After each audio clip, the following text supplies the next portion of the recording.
Hi everybody, Wyduck here again. This time with Game 3 of a Best of 5 series from the Russian Star League 2013 tournament.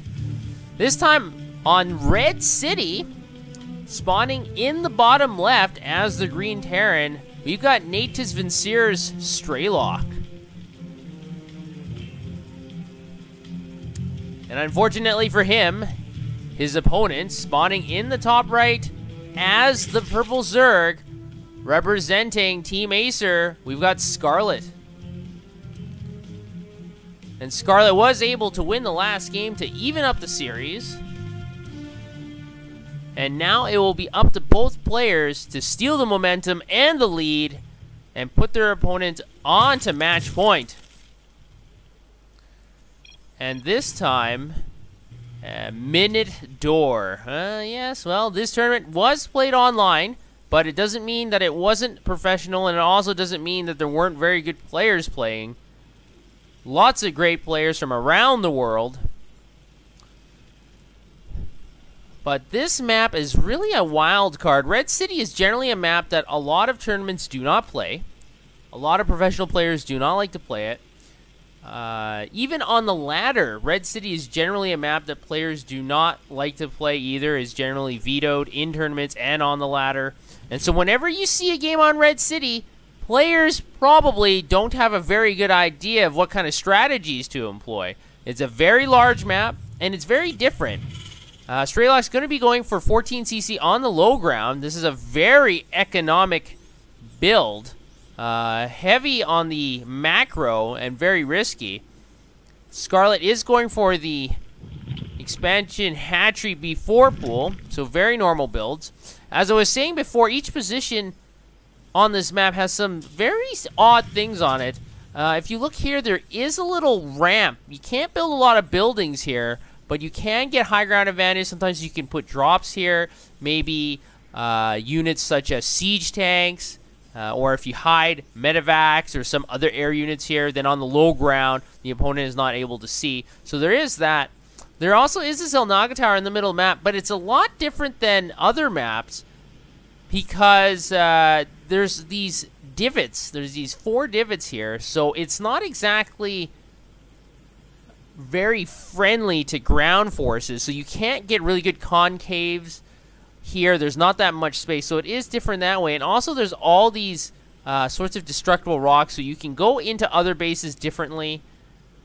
So this is a very, very strange map. On top of that, like I said before, it is a large map as well. So if you want to build some ninja expansions, this is one of the maps where you can get away with it. And Strelok is sending his SCV out. Going to be checking out the cross-spawn position. Going to be able to find out where Scarlett is. The Zerglings are going to turn around and try to deal with that SCV. And this is an important scout for Strelok because he's going to see that no extractor is up, which means that Scarlett cannot get early Zergling speed. And is also not getting early tech, so she's not going early lair. So that's important to know for Strelok. It might affect what build he's going to go for. He's already got almost 200 gas. He's getting the factory up.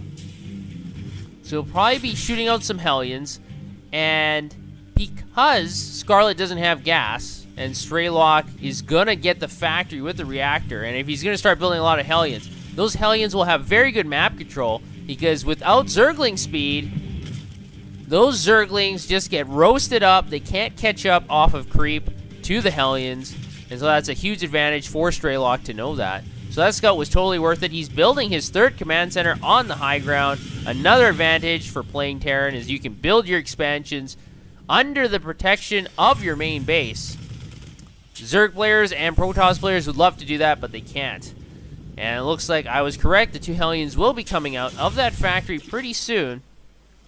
And Scarlett is going to be blocking off her main entrance into her natural with an evolution chamber and a few queens. So intelligence response from Scarlett. She's also getting a lot of gas now, so she can get Zergling speed if she really wants to. But instead, she's going up for the lair tech immediately. So very interesting. And opting for teching instead of map control. And she's getting the last 2 geysers in her natural. And she's also getting her third hatchery. These two Hellions will be able to spot as they approach up this ramp. Take a couple pot shots on that hatchery. Not going to do a lot of damage, but it is annoying. The Hellions are going to temporarily withdraw. And there is a Roach Warren on the way. So, alright, what kind of strategy is Scarlett going to be employing? Because she's going for Lair Tech, and then she's going for Roaches as well. She only has one Evolution Chamber, so she's not going to be going for this heavy macro game, it looks like. The Hellions are able to pick off one Creep Tumor.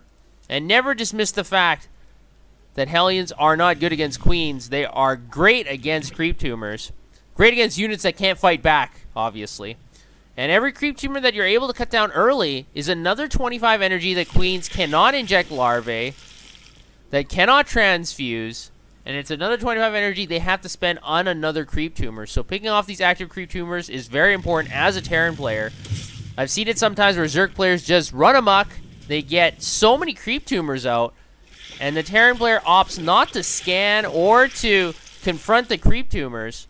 And what ends up happening is the Zerg basically has a map hack and is able to see everything.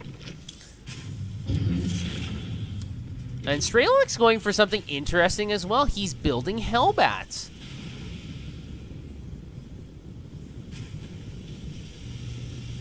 And with these Hellbats, and remember, the Hellbats were nerfed recently, a month or two ago, and so they do not do extra damage against light units. You have to get the igniter upgrade before they do extra damage. When these Hellions are going to get caught out of position, the Roaches are able to pick off one Hellion. I'm not sure why the Hellions are going back in for more punishment. Able to skip around from one edge to the other. Scarlett was able to get that Zelnaga Tower just for a second. The Hellions are going to go in for another scout, it looks like. The second Hellion goes down. The third one is finished off. One more shot, but no, this Hellion is going to be able to get... Oh, no. Picked off by the Queen at the last moment in time. So Strelok was not able to get any scouting information, and this is going to be very dangerous for Strelok. Scarlett is moving to the middle of the map. She's got many Roaches. She's also got upgraded speed for the Overlord. She's also got Burrow, and she has Ventral Sacs on the way. Ventral Sacs is now complete. This is going to be a Roach drop. And like I said, Red City is an unconventional map. And an unconventional map sometimes needs unconventional play. And there's not much more unconventional than dropping Roaches into your opponent's base with Overlords. As the flock of Overlords is increasing every single moment. The Roaches are hanging out near the middle of the map. Strelok is just hanging out, protecting his third, getting the wall off to his third, which is very important. The Roaches are looking for a fourth expansion from Strelok, but Strelok only has 3 bases currently. Scarlett does have 4. And now, here comes the pickup of the Roaches.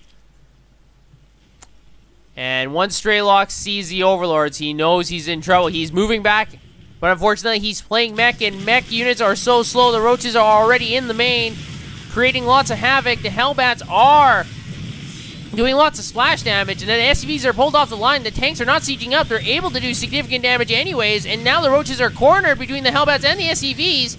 And all the Roaches have been destroyed, or have they?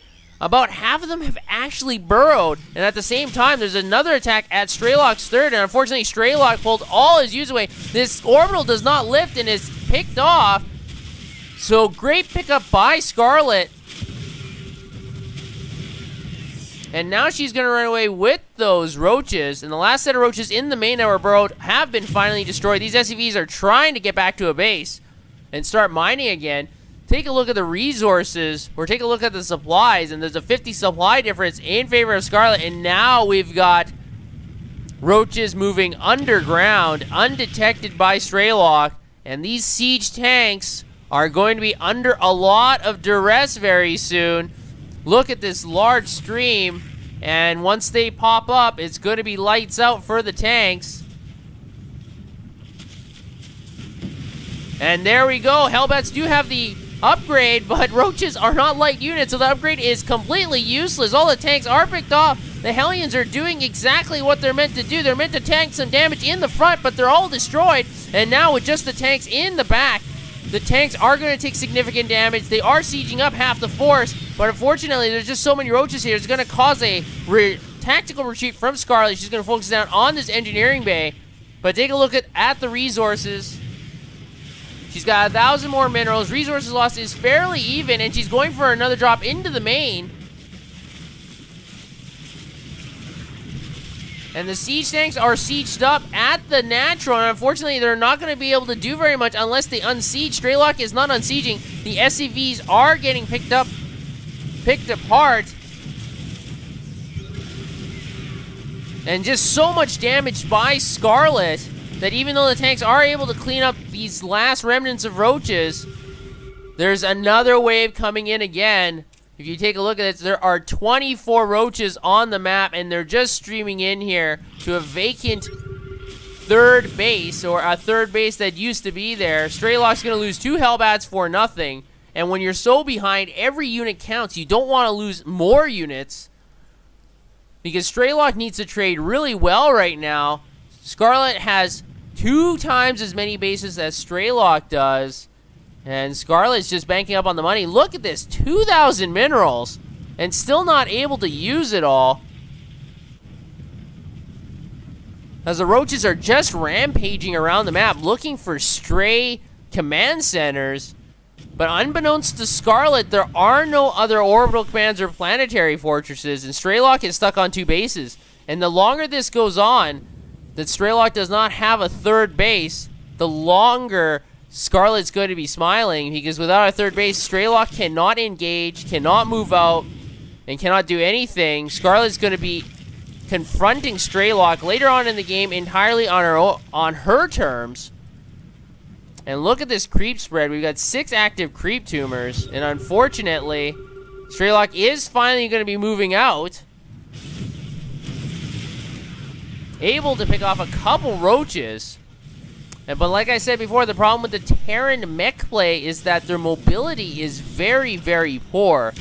And with so many creep tumors and such a large supply advantage, Scarlett's going to be able to go anywhere in the map at any time she wants. There was a somewhat successful Hellbat drop, but that's cleaned up. And now the roaches are running in there. Scarlett has to be very careful. There's so many tanks doing significant splash damage that she's going to have to withdraw. She still has a 50 supply advantage, but you do not want to throw away units. You don't want to get overconfident and arrogant. I've seen many players lose even though they were ahead by 50 or 100 supplies simply because they thought they were so ahead that they could just attack move into a large group. But if you take a look at Strelok's composition, it's very strong against roaches, but if